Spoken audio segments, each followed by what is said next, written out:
Hey parents, I just wanted to hop on and talk about our new math unit, our new science unit, and our new ELA unit that's coming up. Maybe a little easier than reading about it. I'll just give you a little presentation, I guess, so to speak. I'm going to start with math. So I'm really pushing the math fluency. What math fluency is can you tell me what 7 times 8 is off the top of your head? How quick are we? How efficient are we with our numbers? Obviously, we're just starting this in third grade, so really the expectation is, the standard is that they have it by the end of third grade, but let's be realistic. They're not going to have this in any building that I've ever been in until about fifth grade. And so we need to start pushing them now so that they have it before middle school. And so I'm giving out these little tests. They just look like this. I'm hiding the name up here, so I don't give it away, but they're just, do you know your threes? How well do you know your threes? I'm doing this almost every day for 60 seconds. Just to see, can you do 15 or more out of 20? So there's only 20 problems on there. And honestly, we all did this when we were in school. You know one, you know the next one. You know 7 times 8 up here, you know 7 times 8 down here. So not really worried about that. I just wanted to also talk about these packets that I go through. So I wanted to explain, because I've gotten a couple questions about hey, do they have homework tonight? Sometimes, and here's why. I go through a quick PowerPoint. It takes about 5 to 10 minutes, and it's all just review. Remember we did this yesterday? Let's all skip count 3, 6, 9, 12. It's just stuff like that we're just at the carpet, we're practicing, we're reviewing. Then I introduce the new concept to them. So the distributive property, what would you do in this case? Okay, we would draw a line here and we would separate, blah, blah, blah. Okay. Then they go back to their seat and they have this, and we do this together. They look like this.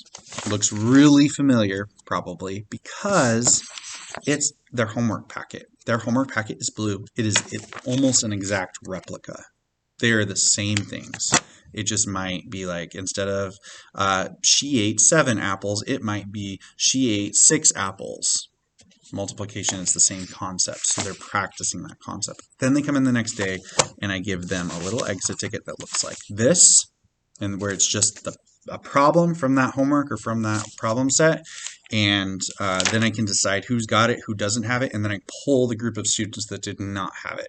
So I just wanted to give you guys that heads up that we're moving into this. This is what the expectation is at school. This is what the expectation is home. Know this. And I've said this before, but I really want to hammer this hard.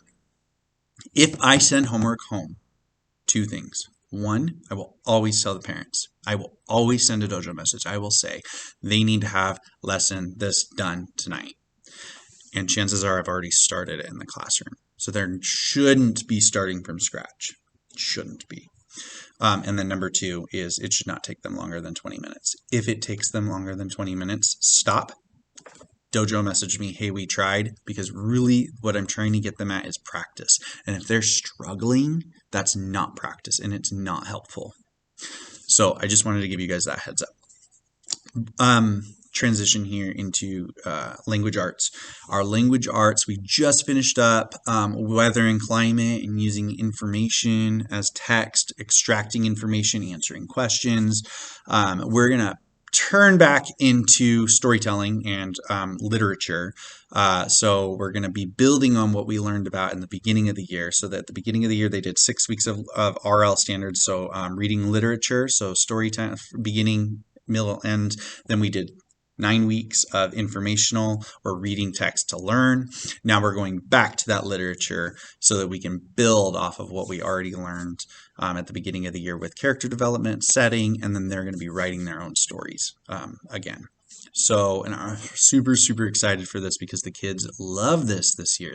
We have excellent writers in here. Every single one of my children in this class are excellent writers. So I'm really excited to build on that. So that's something that you can take away from for this next language arts unit. There's not going to be any science tied into it. That's not the curriculum that we adopted.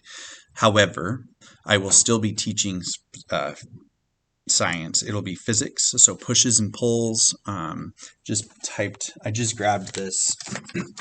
These are my standards. They look just like this. If you're interested, let me know.